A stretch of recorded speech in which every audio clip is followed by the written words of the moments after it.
Good evening and welcome. Thank you for coming to join us this evening, and I also want to thank Carl Killian and Tony Martinez for all of their help in organizing this program. Now is the time when I remind you to please silence your cell phones, and also when I give you some heads up of some upcoming programs as well. Connected again with this Walter DiMaria Trilogies exhibition are two noontime talks. One will be on Thursday, November 10th, featuring Toby Camps, the curator of modern and contemporary art, Deborah Barrera, a local artist and writer. A second one will take place on Friday, December 9th, also at noon, featuring Brad Epley, the Menil's chief conservator, Tom Walsh, the head of our art services department, and Shelley Smith, our objects conservator. So they'll give you two different perspectives on the installation of the exhibition. Another exhibition on view at the moment, Seeing Stars. There is a noontime gallery tour on Wednesday, October 19th, which I think is next week, and that will feature Sarah Schultz, who is a curatorial assistant in contemporary art and special programs at the Museum of Fine Arts, and an evening program next year, January 12th at 7 p.m. Terry Castle will talk about the exhibition. She is the Walter A. Haas Professor of Humanities at Stanford University. Finally, there is going to be an afternoon of outsider music, mixing of recorded and live performances, which is still in the planning stages, so the dates for that will be announced on the website. I'd also like to remind you that, as you probably know, the public programs like tonight's and access to the museum are always free, thanks in part to our generous members. I invite you to visit our website at menil.org or stop by the back visitor desk to learn more about membership opportunities. Tonight we're here to talk about the 11 permanent works by Walter DiMaria. Walter DiMaria obviously is the focus of the exhibition Trilogies. He was born in Albany, California in 1935.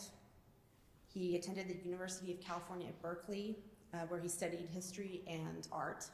In addition to his studies in school, he was a musical performer or a student of music from a young age, and in 1960 he moved to New York to work as an artist, and he also worked as a musician during the early 60s, probably most notably as an early member of the Velvet Underground, which later featured Lou Reed and John Cale. Over the last 50 years, Walter DiMaria has played an important ongoing role in the development of four major art movements: minimalism, conceptual art, land art or earthworks, and installation art. And the 11 permanent works that we will discuss in a moment sort of kind of cover all of those areas. They touch on a number of important movements. The Walter DiMaria Trilogies is remarkably, in a way, the first solo exhibition of DiMaria's work in the United States. He's had 7 other solo exhibitions in European museums, in Germany, Switzerland, the Netherlands, in Sweden, and France.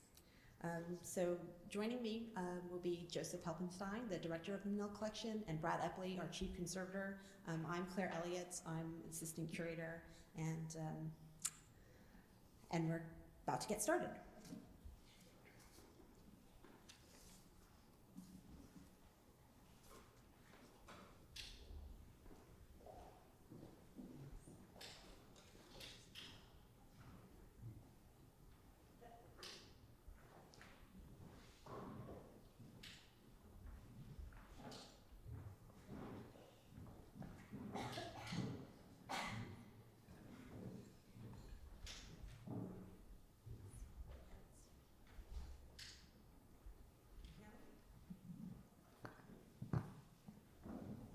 Is that loud enough? Yeah.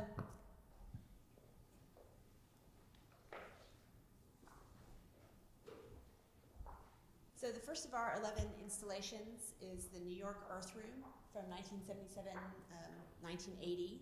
This is 2 views of the installation, which is a 3,600 square foot interior, which contains 250 cubic yards of earth, peat, and bark, piled 22 inches deep. The the work weighs 280,000 pounds, and it's installed at 141 Worcester Street in the Soho district of New York. The New York Earth Room is the third Earth Room that Di Maria executed. The first being in Munich in 1968. The second was installed at the Hessische Landesmuseum in Darmstadt in Germany in 1974. The first two no longer exist. This Earth Room, and I'll show you another view of it as well.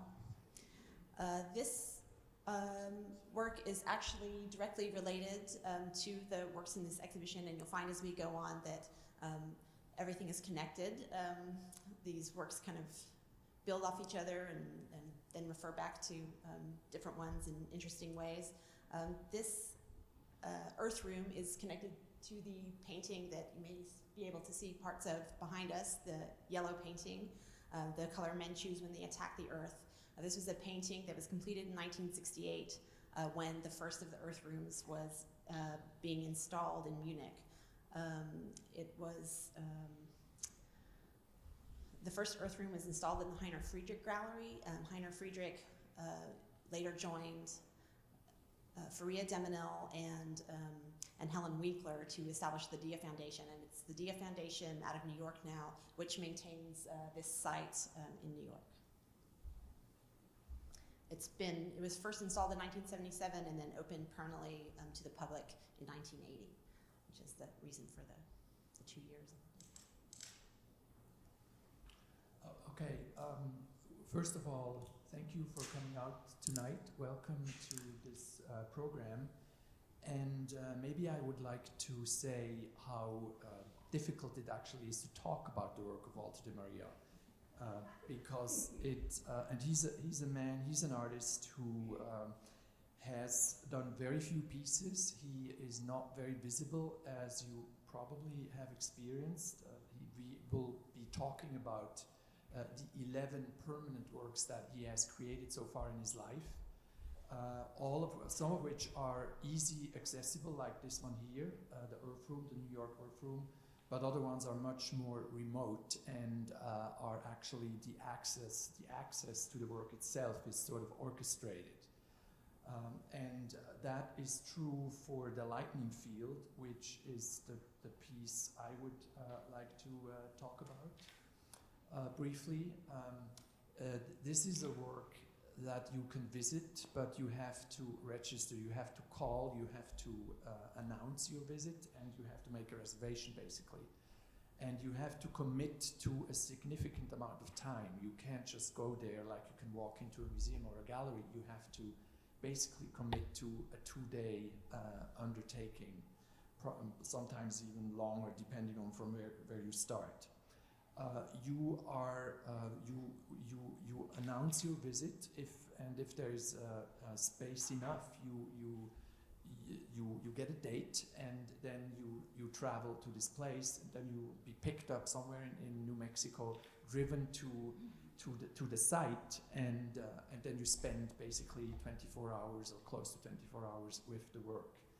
And that sense of time is a very important, I think, dimension of Walter de Maria's art. So let me, but rather than interpreting the work, let me just give you some facts, some sort of statistical almost information.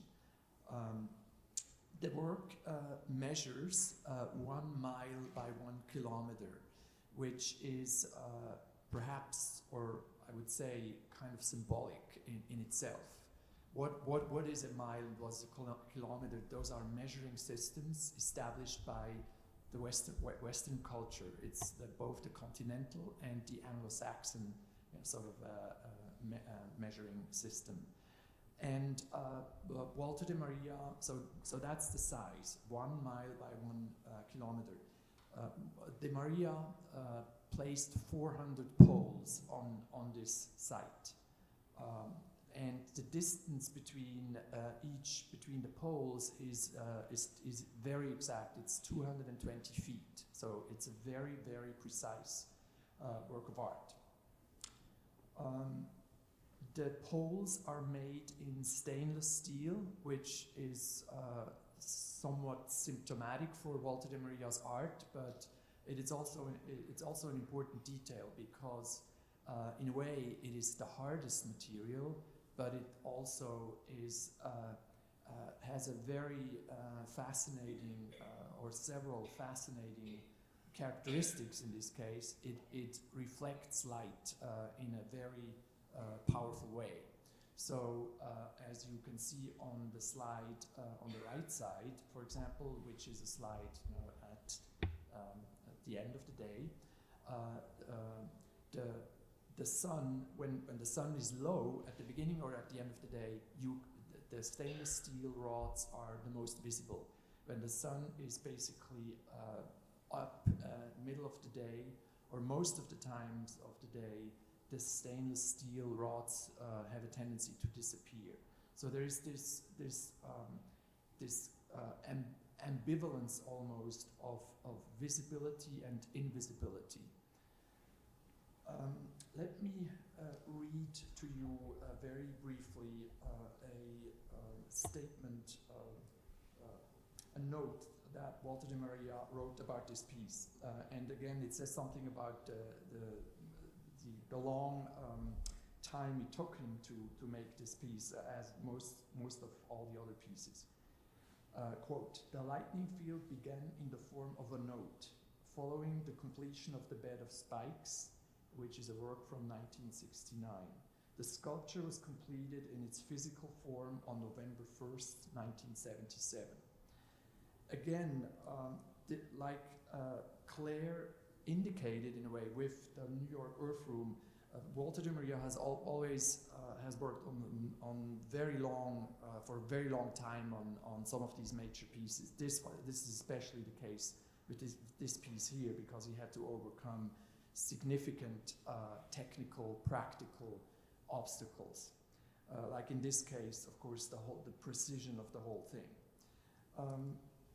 What I have experienced this piece, and I think it's unfair maybe to talk about that experience, because you have to really do it yourself. You have to go there, and I hope you can do that at some point in your life. It's a very powerful piece.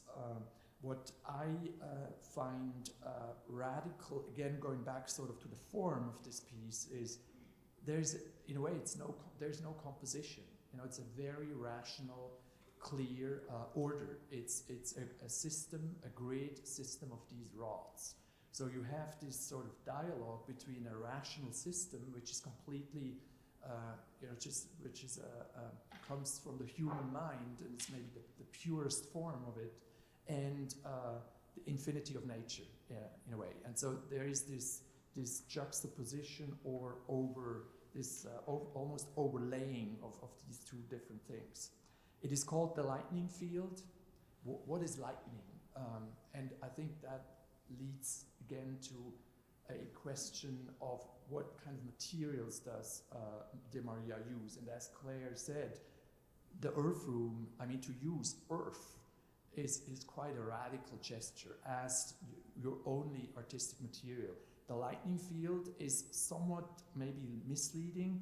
It, of course, it occurs, if we can go back, lightning does occur, but it's not normal. I mean, it maybe occurs during maybe 10% of the time of the year. And it's rare, and it's kind of a coincidence to see lighting there. But lighting is pure energy in a way. It's a form of electricity, and electricity is energy. So in a way, it relates to energies, the energies of the earth. Clare mentioned Walter de Maria's beginnings as an artist, as a musician. He really was a musician for actually quite a long time. He did musical pieces, two of which are recorded and are known, although they're actually they're not very well known to people. And this piece is almost like a musical score as well. You know, it's really this completely abstract piece.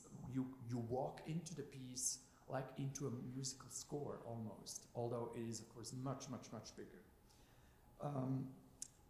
This piece has a lot to do with Earth history, I think, and maybe this is one of the things that I find the most fascinating about Walter de Maria. He really has taken the challenge, or sort of to himself, to deal with the planet Earth as his material. Many of his pieces deal with that.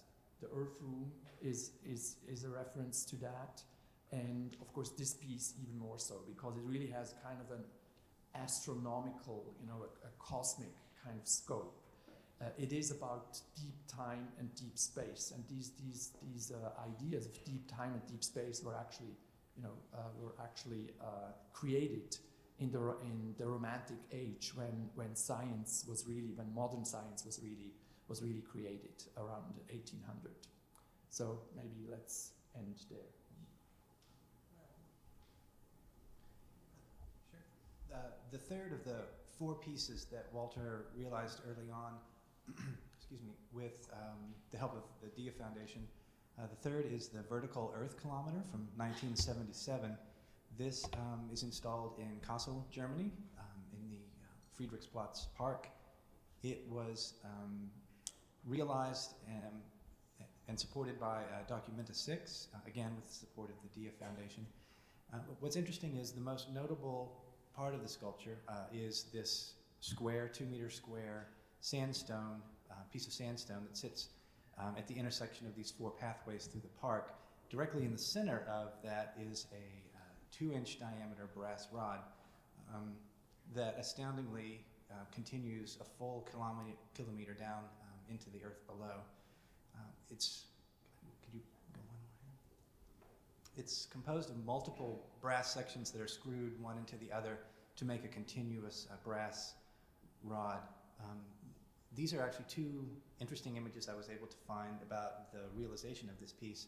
I think on your left is a derrick-like structure that's not unfamiliar to those of us in Texas, that was used to help bore the hole. It took about 80 days to bore the hole the full kilometer distance. And on the right are some rods that were used. I believe those are not the actual rods. I think those are sections of the bore that was used to actually create the hole. What's actually most interesting about these images is that they exist at all. One of the, I think Walter is very interested in not having visible the means by which these pieces were created. I think it goes a long way to enhance the mystery that you're overcome with when you experience these pieces first. So there's really not a lot of ancillary documentation of the realization of Walter's piece. I think that, which is one reason why these pictures are quite remarkable.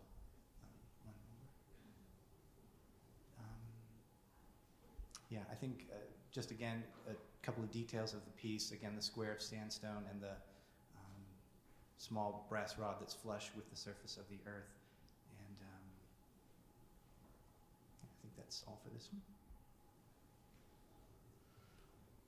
This piece here is really like the companion piece to the previous one. It is called the Broken Kilometer. It is therefore again, Walter uses a measurement system, the kilometer, and it's almost like as if this idea, the idea of a very, very basic and simple idea of a measuring system, replaces any kind of notions or thoughts or inquiries or even the notion of composition altogether, the notion of form in a way. So, and that is, I think, one of the really radical things that Walter de Maria has done in his career and has given to the art of, to the art of our time. Now, what is this? As you can see, it is, by the way, this is an indoor piece again. So the first piece, Claire mentioned, the New York Earth Room is an indoor piece. Then the second one is an outdoor piece. This is an, and of course the lightning field is an outdoor piece. This is an indoor piece, again, administered by or taken care of by Dia Foundation. It is on view in New York, in Manhattan.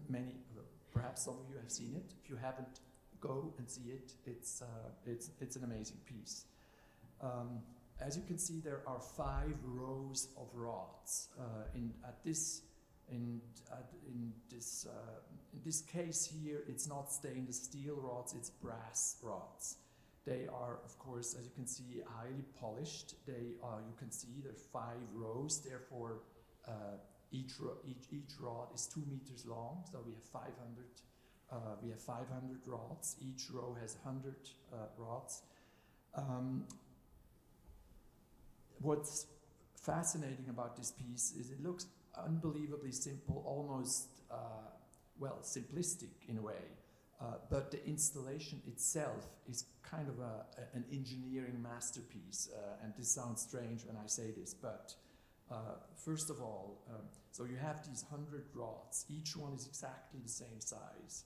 The distance between each rod from the front to the back increases with each rod by 5 millimeters. So you can actually see the rods in the back. So in the beginning, the distance between the rods is, I believe it's like 80 millimeters or so. And then with each rod, he adds another 5 millimeters. So at the end, the distance between the 2 rods is 580 millimeters. So you can actually see the whole piece. There's also a very kind of sophisticated way to elevate the pieces slightly, the rod slightly towards the back, so you have this visual, experience of the piece, which is powerful.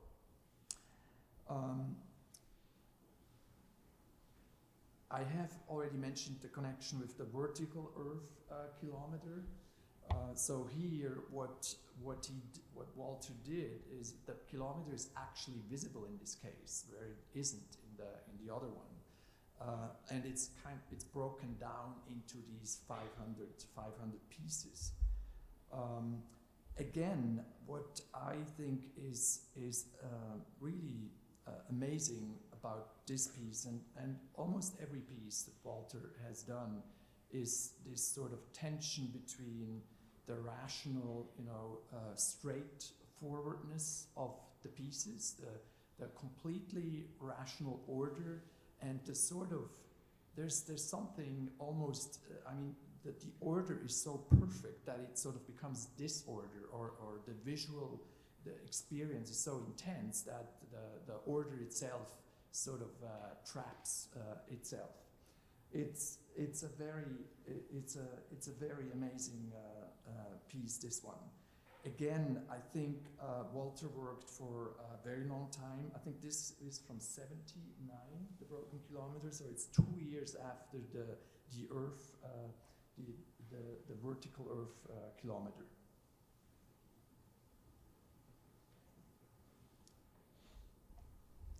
Can you show the other one first? No, sorry. Sorry. No, the next one. The next view of this one. Yeah, thank you.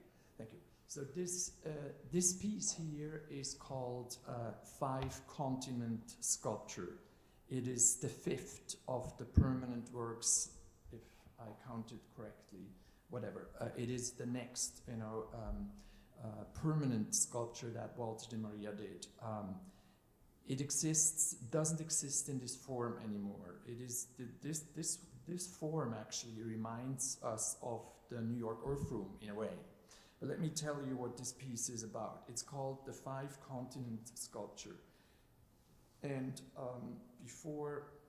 this is actually an idea, again, many of these ideas, even the lightning field and the New York Earth Room, they all go back to the second half of the 60s.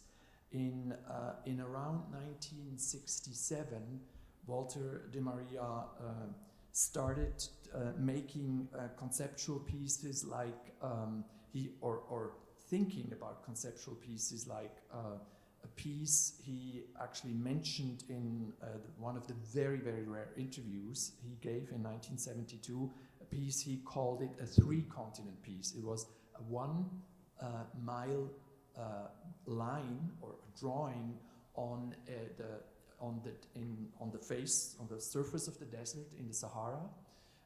The second line was going to be in the desert in India, and the third one, I believe it was actually a square of a mile long, was supposed to be on the desert, the high desert somewhere in the United States. So these multi-continent pieces date back to the 60s. In any case, the first he really was able to execute because it was funded. In this case, it was funded by Mercedes-Benz, this piece here, and it was shown at the Staatsgalerie in Stuttgart. This photograph here shows the piece when it was shown in 1987 and 1988. It was on view for a little bit more than half a year. The height of the piece is a little bit more than 70 centimeters, and the material is, of course, what makes this piece kind of distinct. It is, these are stones or rocks gathered, collected from 5 continents all over the world. So, and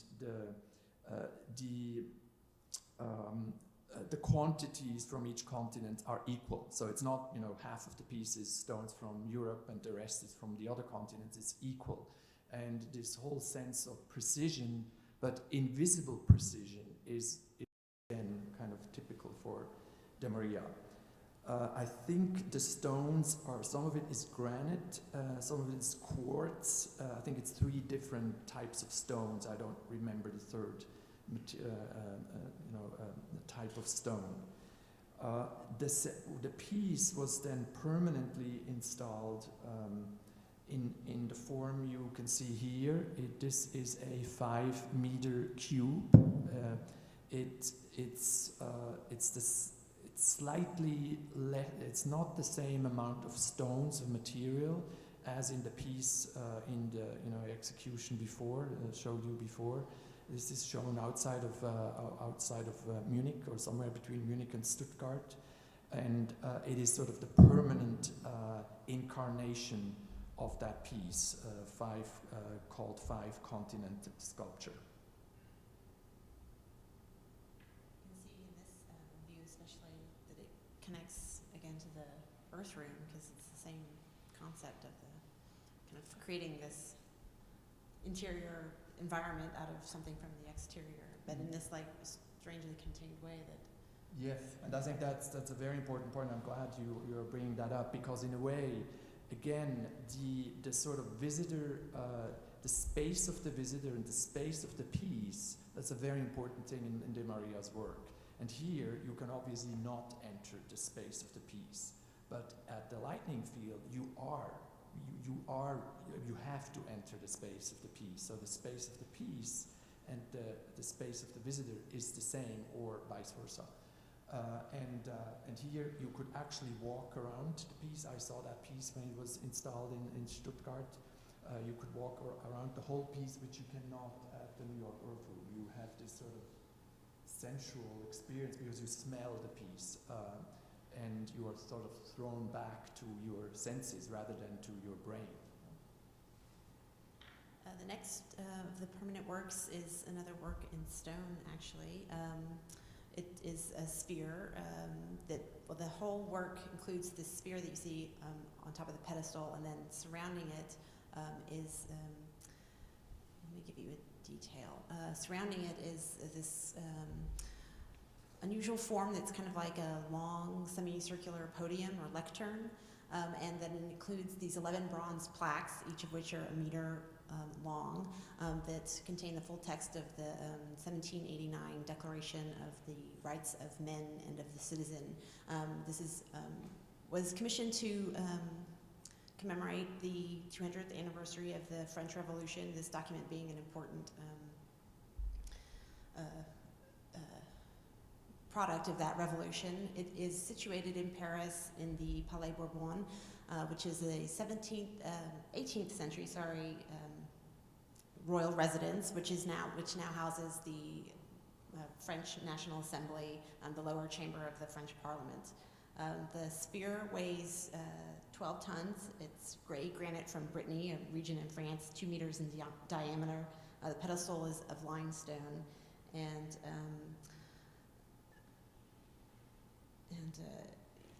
this inclusion of text is seemingly an unusual thing, but if you look back at his early works, he does include his very early works were made of wood, and later he had the ability through financial support to make stainless steel, his first stainless steel works, and a lot of these also included text, and of course the paintings in this gallery also include these sort of textual statements, so it's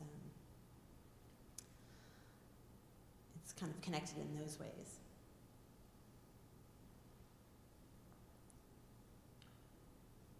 The piece Claire just talked about is of course again commissioned. It was commissioned by the nation, by the French nation, I guess. Yeah. And this is true for this piece as well. This piece is called, again, we're sort of moving indoors. This is a piece that was done, actually finished in 1992, but then sort of redone for this site in 1998. It is on view permanently at the Gemälde Gallery in Berlin. And what is the Gemälde Gallery? The Gemälde Gallery is it's the national gallery of paintings and sculpture, old masters. So it's a rather fantastic collection of historical art. And this piece here is, of course, completely non-representational. So it is at the center of this Gemälde Gallery where you can see all the great tradition of representational, art, old masters art, European, and most really European old master art. So this piece is called the 579 series.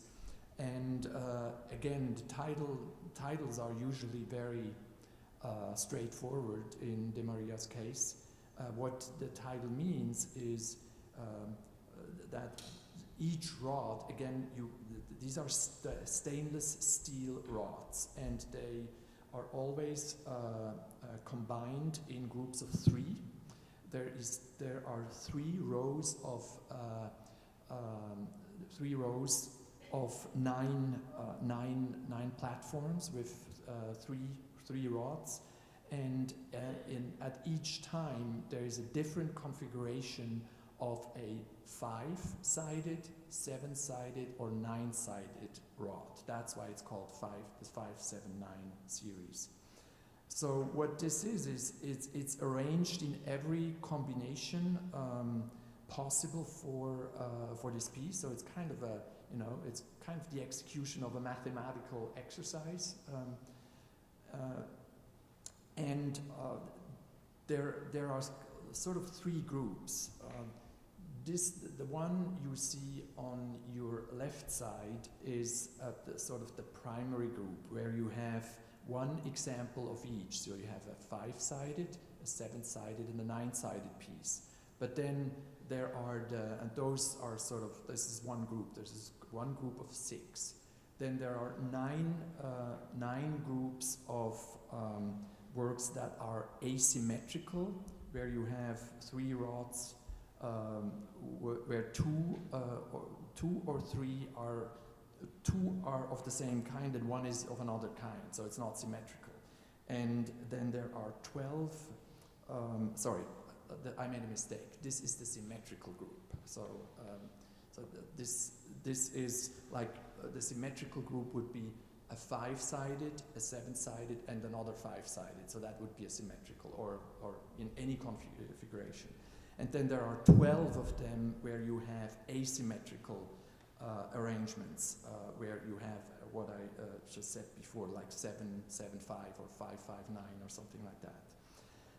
So again, there's this rational, kind of exercise almost that yields a certain amount of results in this case, and kind of gets rid of the idea of composition. So the mathematical approach or the rational system is sort of replaces the notion of composition.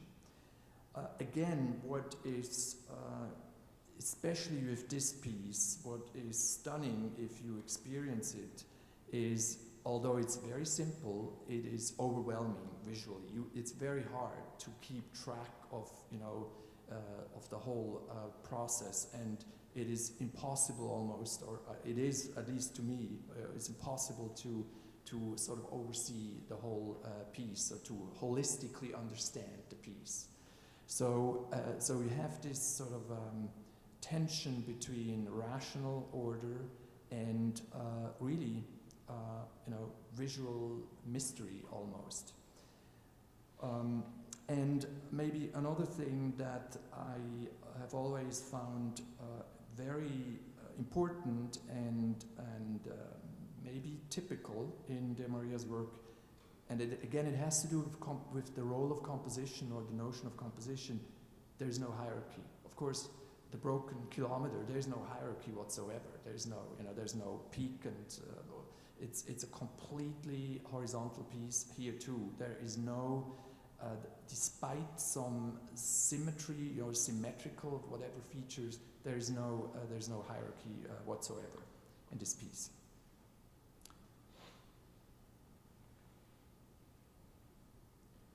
The next piece for discussion is from 2000. It's called Seen, Unseen, Known, Unknown.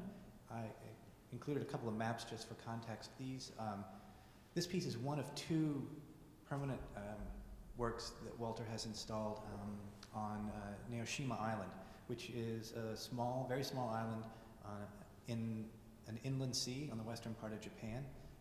Again, the maps for context. Naoshima Island is the one with the bridge out to it, and the image on your left.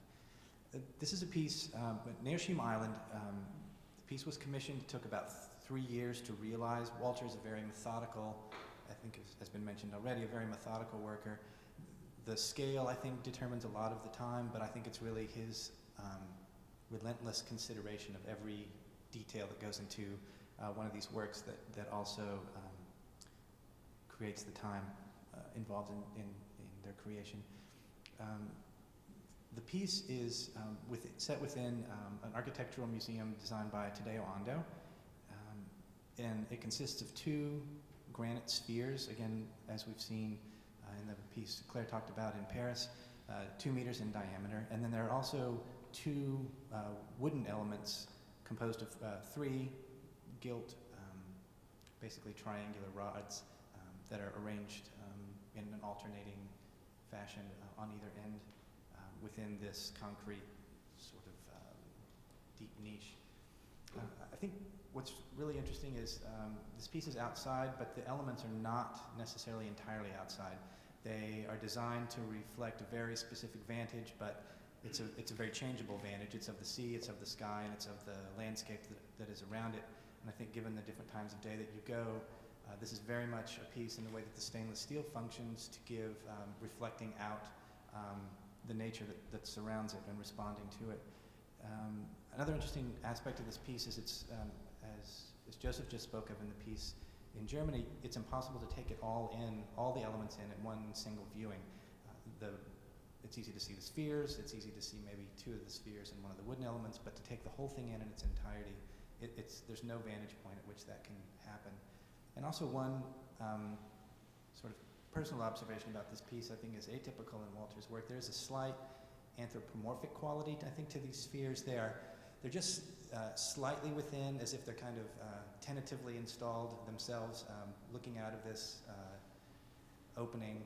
And it's hard not to see a pair of eyes in there as well, given the evocative title that it has to. I think in no way is that the intended reading of this piece, but I think it does because of the placement of those spheres just within and inside the protective wall of this. There is that reading of it as well. The next work is also a kind of collaboration between the work and the architecture. This is a work called One Sun, 34 Moons. It's a very large work. It includes the gilt bronze rectangular elements, stainless steel and neon light, the circular elements are composed of, and the reflecting pool itself. the rectangular element, the sun, is 40 by 33 feet. The pool is 131 by 164 feet, and each of the moons, each of the circles, is 36 inches in diameter, so it's quite sizable work. You wouldn't typically be able to see it like this unless you were on the roof, I assume, or the crane that this camera was on. You would typically come across it looking something more like this.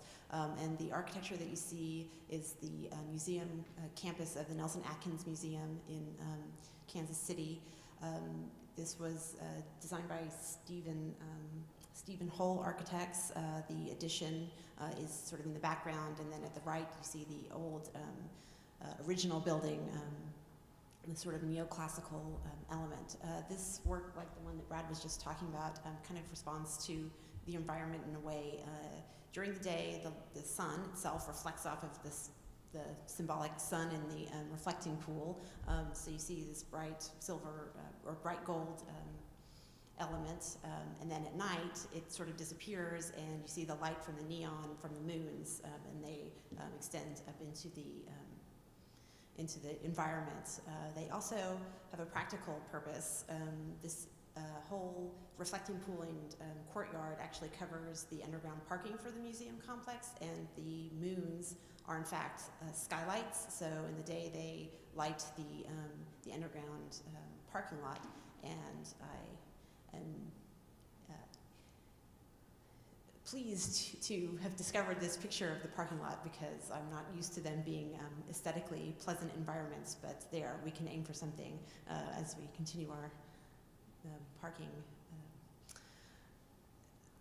solving our parking problems in the city. These are two more details. I was intrigued to learn that the 34 moons represent the 34 moons within our solar system that measure over 1 kilometer in diameter. So this is very much a Walter de Maria kind of solution to how many moons to circulate our one sun.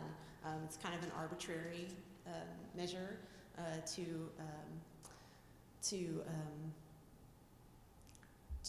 count, I suppose, or to make this designation between a moon that is 1 kilometer in diameter versus a moon that is less than 1 kilometer, because if you change that, if 1 kilometer happened to be a little longer, a little shorter, it would end up being a different number. And it's also intriguing, these very simple forms, the rectangle and the circle, that are kind of encompassing the entire, sort of encompassing the world of the universe in this piece. So I'd be intrigued to go and see it in person. It is a very beautiful piece, and I've never been in a more pleasant parking, in a more interesting parking garage, because the reflection, it's not only that the light comes down into usually these rather depressing spaces, but because of the movement of the water and the movement of the light, it creates this sort of light, this sort of very unusual, almost aquarium kind of feeling, and it's an amazing side effect, the practical side effect of lighting this parking garage. It's really a fantastic piece. The second of the pieces that are on Naoshima Island this one is from 2004. It's called Time, Timeless, No Time. Again, I think you see the familiar elements from the other piece, the 2-meter diameter granite sphere, and then this time many more, 22 of these wooden elements comprised of the same set of 3 triangular rods arranged in varying positions within the group. What's interesting about this one is, rather than being outside, it is and reflecting a very changeable environment. This is interior. It's actually set under the ground. All of these buildings, again, were designed by Tadeo Ando, and one of the main intents was not to intrude on the aesthetics of the land, and so everything was built below the surface of the ground. So the slit you see above is actually one of these vertical kind of light shafts that's at the top of that's flush with the land. Rather than reflecting a changing environment, this one actually reflects a very consistent environment, while the light that flows through that space is the element that changes. So again, he's playing with the reflectivity, not playing with, but he's controlling the reflectivity of of the granite, and this time the environment that is reflected in the granite surface itself. And again, rather than being within a niche, it's in a stairwell, sort of defying its own will to move, I think. So. You'll notice a number of similarities. I wish we had included another view of that where you could see it at the top of the stairwell, but this one will stand in for that because it's got a similar feel, as though the ball is about to roll down these kind of steps and kind of break free from its environment. This is the last of the permanent installations. It was completed in 2010, and this is another of the sphere projects that we've now seen 4 of. This is the 4th. We've been exclaiming about our recent works here, the 2011 works, the paintings that you see, as well as the cars that are in the end of the hallway, and saying, Di Maria has finally returned to color, but we were actually off by 1 year, because in 2010 he made this red sphere, granite sphere. This one is 2.6 meters in diameter. I suspect the change in the scale had to do with the building that it's in. You see the columns, they kind of remind you of some of the other installations we've seen where these sort of columned rooms he's working in. And this one also is lit by a skylight. In the image on the left you can see it's kind of distorted by the angle, but if you look at the top you can see the skylight, and also a number of windows in the building around it. So what is this building? The building is actually a renovated old architecture, piece of architecture. It's the Turkentor, which at one point it's a remnant of a much larger 19th century building that served as the Prince Arnulf barracks in Munich.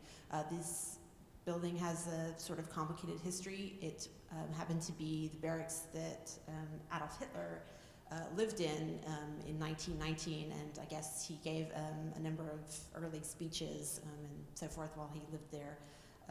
It was bombed during the war, and for decades, it's sort of what was left of it sort of sat there. They didn't know what to do with it. So eventually, recently, they have turned it into this gallery, which now houses this one work. A rare quote, I don't know, a newspaper reporter must have disguised himself because Di Maria said to him that having one work in one building, he finally managed to do it after 40 years. So the architect who, he doesn't like to talk to reporters, it was an inside joke. The architecture was completed by Sauerbruck Hutton, and you can see it's part of another museum complex. This is part of the Museum Brandhorst. The rest of the Museum Brandhorst would be to the right of where this picture cuts off, and in the background you can see in the far background the Alte Pinakothek, and to the sort of left mid-ground is the Pinakotheka Moderna. So this is part of the museum complex in Munich. So this is the back door, or the back window, I guess. You go in through the side, and this sort of mimics the old doors, and sort of, and you can see through the reflection there. So again, he's playing with these same elements of this kind of contained chaos, and as well as the reflectivity of the surface of the granite. This gallery is lit entirely by natural light, so at night it's lit by moonlight and ambient light, and during the day it's lit by the sun. So it kind of has another sort of changeable aspect. Plus there's this kind of tension between the cubic form of the building and the sphere. So he's using these very simple forms. It's the last of the so-called permanent sculptures. And although it's a very simple piece, that one, it's a sphere, and the sphere is a very ancient and very simple geometric form. It's as much form as it is, in a way, concept or thought. It took him a very long time because of a sort of a fight between the architects and him, because they actually didn't want this piece there, but he he insisted, and so it took a very long time for that piece to be there. It is like a connecting piece. It's a little bit like the piece in Paris, the Sphere. It has a very important symbolic location. It does connect the newest Museum of Contemporary Art, the Museum Brandhorst, with the Galerie der Moderne, and as Claire said, there is on the opposite side, sort of answering the piece, is the National Gallery, or the Gallery of the Old Masters, which is one of the most beautiful museums, one of the greatest museums in the world. If you ever go there, you have to visit that museum. It's fantastic works. So the Sphere sort of concludes that for now. Yes. And maybe we can, well, I don't know, maybe we can either talk about this very briefly, or we can open it up to you and we can have a brief Q&A part. Sure. If there are If there any are any questions. questions. Two simple questions. One is the mile longer, talking about the few senses that you have. Can you touch the rod, and does it have a temperature? Does it bring the temperature of the earth to the surface? So you're talking about the Vertical earth climb. The casa, the one in casa. Yes. Can you touch it? Well, you can touch it. In fact, it's been vandalized, I believe, a couple of times. But I don't know what it feels like. I've been there, I've touched it, and I gotta tell you, most people just walk over it, they don't even know what it is. And my other question was. Yeah, and you know, there is this, in a way it's the most radical piece, perhaps, that he ever did, because you really, it's basically completely invisible. It exists in your mind.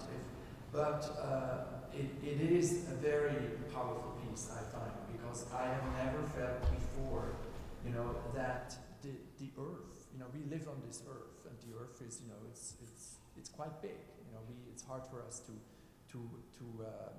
view the earth sort of holistically as something finite, but that piece gives you a sense of that the earth really is very finite. This is just 1 kilometer, and 20 more, and you would reach the center of the earth, and that's it. And so it's maybe the most conceptual of all of Walter de Maria's pieces. But sorry, you had a second question also. Second question was the sun, the golden sun, the square. Is that a section of the sphere? Is that a curved surface? It is a curved surface. As if it's referencing a sphere that's much larger. Mathematically, I'm not sure. But yes, I imagine the curve is referencing that kind of, it's kind of combining the sphere and the rectangle in a way. But I think it does not reference the curvature of, like the earth or anything concrete. It is made for that site. As always, it's extremely precise and like the dimensions between these moons and all of that. So there's nothing. The diameter of that sphere somehow relates to the diameter of the moons. I don't know. It's an interesting question. Yeah, I don't know. Yeah. There was another question. Are there any accompanying drawings to these pieces that you've seen? Does he ever show them? I have not seen any drawings about any of these pieces, actually.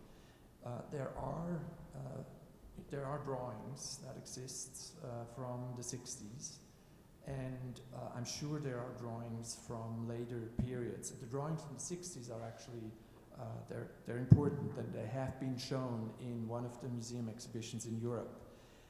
There is also a drawing, your question reminds me of it, that is called invisible drawing. It's a line that is so thin or so subtle that you basically don't see anything. You have to really, it's very hard to see. And in a way, I think a piece like the lightning field, for example, is like a drawing too. You know, the lines of the rods that's kind of the basic idea of a drawing. So there is a connection between especially the early drawings and some of these early works, but I have not seen any sketches or drawings relating to these pieces. I think, and he has never shown them, and I bet he would not show them, but maybe they exist. I don't know. It's a good question. I had a question about the spheres in the Ando buildings in Japan. Are the spheres larger than the apertures in the buildings? Were the buildings constructed around the spheres, or could they be removed? I think I'm not directly familiar with the architecture of either of those. I think the interior sphere is not clearly removable. The two exterior spheres, yes, can clear that entrance. There is the sense of understanding how they perhaps came into that space, whereas intuitively the other one is locked in there.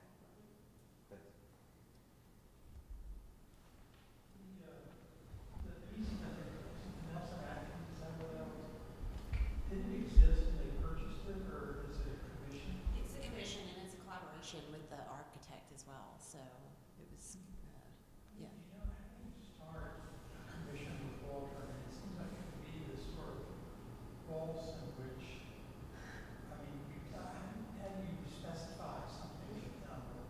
Express your desire. Does he kind of try to accommodate that, or does he have his own idea that he brings to it? I mean, it seems so much more complicated. I think it is, and I think it's the latter. I believe he really brings his own vision to each project. Like in Japan, I know because we've been talking for more than 2 decades now, and I've seen him over time. And I know with Japan, for example, he went there several times before he made a decision. He went there like twice a year, and before even finishing the thinking part of the process, he had spent several years. He didn't meet with Ando very often. They did meet when it came to the execution, of course, and it was a dialogue between the two. But he really develops his pieces slowly and with extreme precision.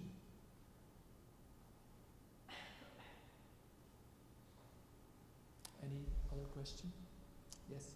The lighting fields struck me as very contextual. Maybe that would be a word that would make his skin crawl or something, but I found it to be Western art. It's not Remington or Russell, but as one sits there during the course of the day, of course you see this long black thing, otherwise known as a shadow. It's very much part of it, and it moves during the course of the day. As you mentioned, it disappears at noon, reappears, moves across the landscape, and of course 150 of these track the sun, and all of a sudden it's a great effort to contextualize you and put you in that place like you've never been in the place before. And the other thing that struck me was, So did you actually, is that sort of your imagination, or is that your experience? Did you visit the piece? yes, we were there for Right. the 24 hours. Yeah, yeah. And Yeah, that's when the beautiful. sun came up, like I'd never known before, it was tracked Yeah, during the course of the day. You saw it. yeah. And you're driven out there to the piece by someone. Robert. How can you not remember? Robert is part of the piece. Well, he talked about working. It's his field, it's his land. He worked on it. It's his land. But what he drew to my attention was that the tops of all of these are absolutely as if you could sit a piece of glass Yes, on yes, top of them. yes. They're all Yeah, equally. that's But of that's course, I also began to realize that if that's true, then underneath the plane that it's sitting on is not a table by any means. It's naturally undulating piece of prairie. So that means that each of these rods is different Yes. height, Each one is absolutely. negotiating the terrain. Yeah. It's so there, you could, exactly as you say, you could place a piece of plexiglass on the tops of these rods. So each rod is different. I think they vary between 15 and 25 or 28 feet. So it's significant. So yes, it's exactly as you say. You figure that out really quick when you do the 2-hour walk around the grid. You walk the whole grid, and only myself and another person did this. It's 2 hours to walk the grid. At least. Yeah. And while you're all the way out there, you can barely see the other side of the grid. You can't barely see the cabin or anything that goes on. What I laughed at is when we got there, several people in the car were very disappointed because they had seen the pictures and they thought that it was a lot closer. It's interesting that people's perception and then when they arrive and see it, how everybody reacts totally different. Yeah. And of course, to place it in such a remote corner of the world is a very intentional decision, and it does remove you from the sort of distraction and from this sort of hype of our contemporary, reality, daily reality. You are, I think, you don't forget it, a visit like that. How far removed are these pieces, the trilogies, from what we've seen, the earthworks? It seems so different. I would like to hear some of your thoughts about the difference between what has been in the past and these works, and how these feel like the narrative, or are they more concrete in their shape, not as related to sphere, rectangle. I guess I'd love to hear more about that.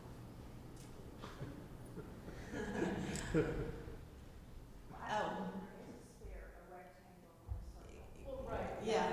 The car is so different. Yeah. I think that's a great question. Yeah, let's talk about that at the very end.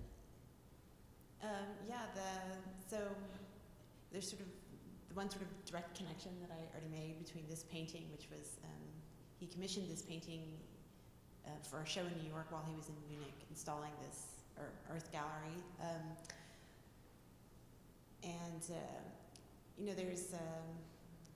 there's a certain sort of themes that kind of keep reemerging, like this use of the sort of reflective qualities of the stainless steel. So that's in all 3 of the works. All 3 of the works are 3 pieces. This is sort of the primary shapes. This is the primary colors, and we've got the circle, square, triangle primary shapes. Those, were kind of coming up, I guess, in a more kind of 3-dimensional way with the spheres and the cubes and the mathematical sort of ideas that kind of underlie them. Joseph sort of said it best. I think he kind of takes a thought as a kind of medium, and he's kind of almost like gone a level up from doing sort of something merely formal, and he's doing something sort of philosophical with all these mathematical sort of principles. Let me add to what Claire said. I do think there is a lot of continuity between the former pieces, the earlier pieces, and this one, but there's an enormous difference. I was extremely surprised when I first realized what he was doing, and he was very successful at keeping it very, very quiet and secretive, because he's been working on this and thinking about this for more than a decade. And so it took him a long time to collect, to actually be able to find the 3 vintage cars, to really find somewhat unaltered, really good examples of that car. And then what he does, he combines, geometry with an icon in a way. Because, so in a way he works with geometry, with geometric forms, which is what he has done during, his whole life as an artist. But it is true that to take basically a ready-made, a car, which is of course a very, very iconic symbol of something rather significant in this country, and to combine it with a stainless steel rod and pierce the rod through this car is that's a completely new gesture. Again, but I think De Maria's work is really about history in a way. He has, and I'm sorry I don't have that, as soon as you started your question I wanted to, and I don't have that with me, but at some point he said, long time ago, he made a statement about something like that, his work is really about time and history. And that piece, and I think that's very true for that piece, because that car is from 1955, it's an icon of American culture. The car used to, at some point the car replaced the horse. The horse is the vehicle for this culture, this continent was really conquered with the horse. And then the car at some point replaced the horse. So he was very pleased when we discussed this exhibition here, because he said Texas was kind of the frontier state, and with the horse, and now let's show the cars, the sculptures of the cars here.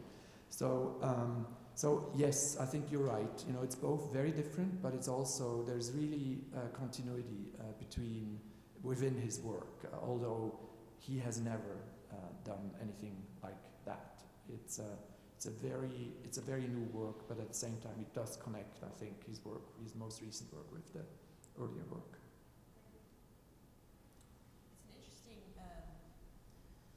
It's an interesting way to approach the ready-made too, I've thought, because most of the time the ready-made is kind of showing the kind of, or at least the way that I think of like Rauschenberg or Schwitters that I've worked on, they take this thing that looks, discarded and and kind of elevates it and shows the beauty of it. Whereas these cars are so carefully restored that they could be brand new, but they're so recognizable that you know that they're old. So it's kind of an interesting way to kind of incorporate that. I think it is that, and that's really an interesting point, which also makes it clear how different De Maria is from conceptual art. Although he's always, sort of mentioned in that regard, minimalism, concept art, land art, all of that. But in a way, in concept art, the thought or the non-object part of the work is what counts. Whereas in De Maria's work, it is both the thought, because he kind of works off pure thought, and the object, which is unbelievably, rarefied and made to perfection, really. And there's I've never seen an artist, working with that kind of mathematical engineering almost, perfection. So there is this thing to use the car like a ready-made, but then to really change the function too. It's not just a ready-made. I mean, it's not like Schwitters who integrates, some kind of paper or material. He transforms it. He restores it and kind of and redefines the function of it in a way. If I could say something about those cars, my brother restores cars for shows. It's almost an art, because those cars didn't arrive. I'm assuming those cars, when he found them, were he had to restore them, and he actually has to search through parts and go all over the world to find the original work and to put it together. And those are impeccably, those are showmanship cars. Those are cars that can stand on their own without even the work. The skill of the artistry just to put those to the impeccable condition they're in is a beauty unto itself. So I appreciate just the work. If you look at what those cars have been put back together. And he does too. I mean, when I saw those, I went, no, the art's good, the pieces, the workmanship is impeccable. Well, let's end on that note. Thank you very much for coming, and have a wonderful weekend.